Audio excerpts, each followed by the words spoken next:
All right, CoastLife, we know that the real estate industry can be a little bit confusing at times.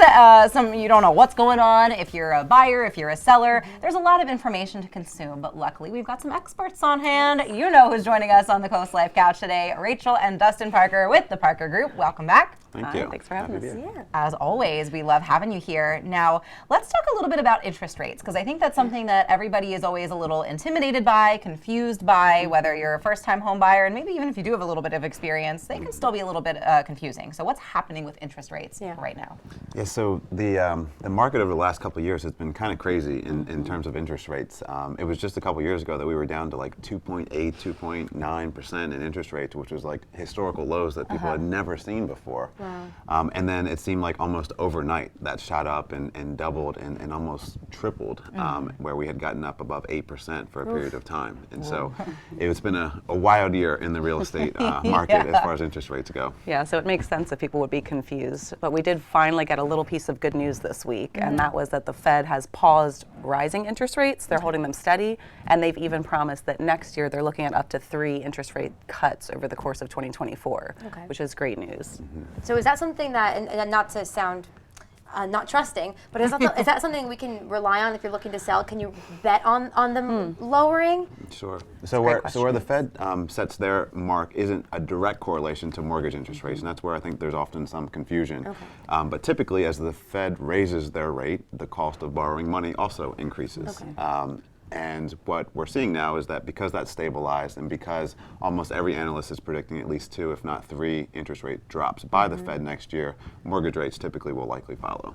Okay, good to know. So if you had to make some predictions, and I was telling you my parents are selling right now, not on Delmarva, in a different area, but if you had to predict something like for them, let's say, what would your predictions be? So right now mortgage rates are hovering around that 7% mark, a little bit less. We're seeing a wide variety of predictions for next year. The more conservative ones are saying that we're going to land closer to 6%, maybe the low 6s. Some people are predicting that it'll get back down into the 5s. Again, no one has a crystal ball, so it's a great question. And like we always say, you shouldn't try to time the market necessarily. That being said, this will provide a lot of relief for people that have been sitting on the fence and waiting for the climate to be a little more favorable. Sure. And I mean, I know a lot of people, I think especially in our generation, who have sort of been, I guess, maybe feeling like maybe they're lagging behind in sort of that timeline of like, I can't buy a house, I can't start a family, I can't, just because money is crazy and money is tight and everything is so unpredictable. So as we get that itch of like, I want to be an adult, I should have a home, what could we expect for buyers now as opposed to maybe like spring of next year? Yeah, so right now interest rates, as Rachel mentioned, are still in that like 7-ish range, depending on who you talk to and which mortgage company. And I think many buyers are hearing some of the same things that we're hearing as real estate agents and thinking like, okay, in the spring, if they're going to drop down to 5.5 or 6%, wherever they land, that's going to be the right time to buy.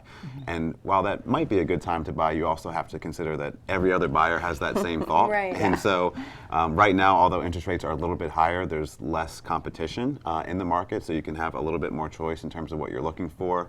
And we do anticipate as interest rates drop that prices will also go up. And so it's always trying to find that right balance of when to time the interest rates versus the pricing in terms of the market goes. So some people that need to move in the next few months, now is not a bad time at all because you beat the competition. But if you want to wait it out for those interest rates, just know that you're going to be competing against more buyers. It's a tricky game of weighing everything, isn't it?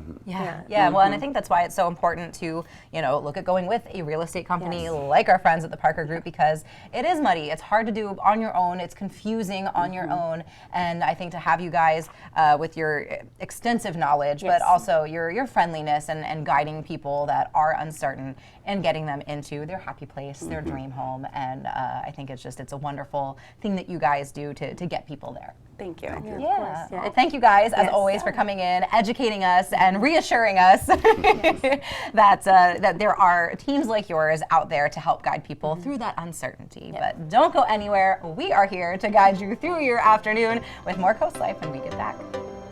This segment of CoastLife was brought to you by the Parker Group,